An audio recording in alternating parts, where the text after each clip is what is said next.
અમે સોગન ખાઈ છીએ ખોડિયાર માતાજીના સમ ખાઈ છીએ અમે પાટીદારના દીકરા છીએ જો અમે ભાજપ ભેગા થઈને તો અમારી માનું ધાવણ લાજે બરાબર છે હું વચન આપું છું કે હું પાર્ટી સાથે ગદ્દારી નહીં કરું અને પ્રજાનો વિશ્વાસ નહીં તોડું. તરીકે હું આમ આદમી પાર્ટીમાં અત્યારે શું કાયમી રહેવાનો અને પ્રજા સાથે કે અન્ય કોઈ પણ જાતનો હું દગો કરવાનો નથી. આ તમે જેમને સાંભળ્યા એ છે આમ આદમી પાર્ટીના ચૂંટાયેલા ઉમેદવારો. હવે પ્રશ્ન એ થાય કે આ લોકો ભગવાનના સોગંદ કેમ ખાઈ રહ્યા છે? તો તલાલા તાલુકા પંચાયતના આમ આદમી પાર્ટીના તમામ ઉમેદવારોએ પક્ષ પલટો ના કરવા માટે પોતાના ઈષ્ટદેવના સોગંદ ખાધા. એ વિડીયો સોશિયલ મીડિયા પર વાયરલ થયો. બધી જ જગ્યાએ ચર્ચા થઈ કે આવું થઈ કેમ રહ્યું છે. કારણ એ છે કે તલાલા તાલુકા પંચાયતમાં બીજેપીને 9 બેઠકો મળી છે, આમ આદમી પાર્ટીને 7, કોંગ્રેસના 2 ઉમેદવાર જીત્યા છે. કોઈ પણ પક્ષ તાલુકા પંચાયતમાં બેસી શકે એ સ્થિતિમાં બહુમતીમાં નથી.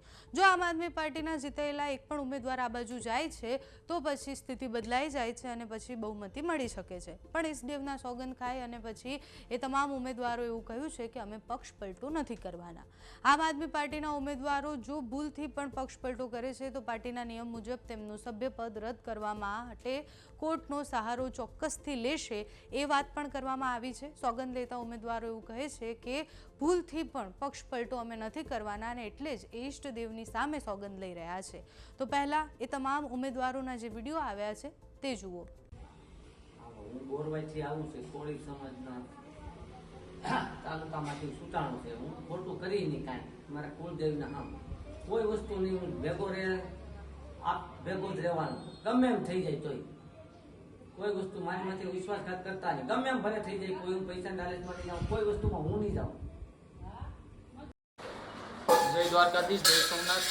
હું મયુરરામ આઠ ખુશિયા તાલુકા પંચાયતમાંથી હું આમ આદમી પાર્ટીમાંથી વિજય થયો છું અને હું દ્વારકાધીશના કસમ ખાઈ અને હું બાહેંધરી આપું છું કે હું હર હંમેશ આમ આદમી પાર્ટી સાથે ઊભો રહીશ અને લોકોનો વિશ્વાસ જે મારા ઉપર છે એના પર હું ટકી રહીશ.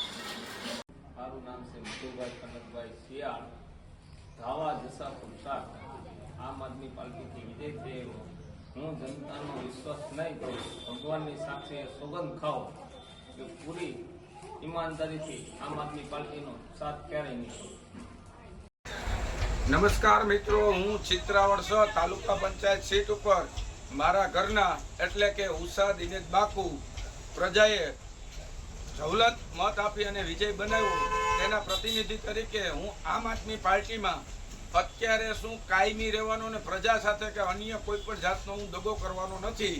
જેથી હું ભગવાન શ્રી કૃષ્ણ ઈષ્ટદેવના સોગંદ ખાઈને કહું છું કે ગમે તેવી લાલચ આવે ને આવી છે ઓફર ભારતીય જનતા પાર્ટીમાંથી કે પ્રમુખ તમે, મારે પ્રમુખ બનવું નથી. હું આમ આદમી પાર્ટીનો સૈનિક છું ને સૈનિક રહેવાનો. ભારત. નમસ્કાર, જય હિન્દ. હું વિજય હિરપરા, આમ આદમી કાર્યકર તાલાળા. છેલ્લા 2 દિવસથી જે આમ આદમી પાર્ટીના ઉમેદવારો ઉપર ખોટી અફવાઓ ફેલાવવામાં આવી છે કે પાટીદાર સમાજના જે 2 તાલુકા પંચાયતમાં ચૂંટાયેલા વ્યક્તિ છે એને ખરીદી લેશે, તો આ વાત તદ્દન ખોટી છે. આમ આદમી પાર્ટીના જે 7 ઉમેદવાર ચૂંટાયા છે એ તમામ ક્યાંય પણ પક્ષ છોડી જવાના નથી. તો આવી ખોટી અફવાની વાતમાં આવવું નહીં. 7 લોકોએ પોતાની કુળદેવીના સમખાઈને કીધા છે. તો એ જ બાબતે આજે મારા બંને ખાસ મિત્રો લેવા પાટીદાર સમાજમાંથી આવેલા બંને તાલુકા પંચાયત મંડોળ અને તાલુકા પંચાયત આકોલવાડીના ઉમેદવાર એવા શ્રી મનીષભાઈ ગોંડલિયા અને સુધીરભાઈ મુંગરા મારી સાથે છે. અને આજ ખોડિયારમાંની સાક્ષી એ પણ કસમ ખાઈને કહે છે, માતાજીના સમ ખાઈને કહે છે કે જો અમારામાં પાટીદાર સમાજનું લોહી વહેતું હોય તો માની સોગંદ ખાઈને અમે વાત કરીએ છીએ કે અમે ક્યાંય જવાના નથી ને જાય તો અમે પાટીદારના દીકરા નથી. તો ચાલો આપણે એમની સાથે પણ વાત કરીએ. હું મનીષ ગોંડલિયા અકોલવાડી સીટ તાલુકા ઉમેદવાર અને આ ભાઈ છે સુધીરભાઈ મુંગરા મંડોળા સીટના ઉમેદવાર વિજય ઉમેદવાર. અમે સોગંદ ખાઈ છીએ ખોડિયાર માતાજીના સમ ખાઈ છીએ અમે પાટીદારના દીકરા છીએ જો અમે ભાજપ ભેગા થઈને તો અમારી માનું ધાવણ લાજે બરાબર છે અને ગમે એટલો પ્રયાસ કરશે અમે કોઈ દિવસ ભાજપ બાજુ જવાના નથી.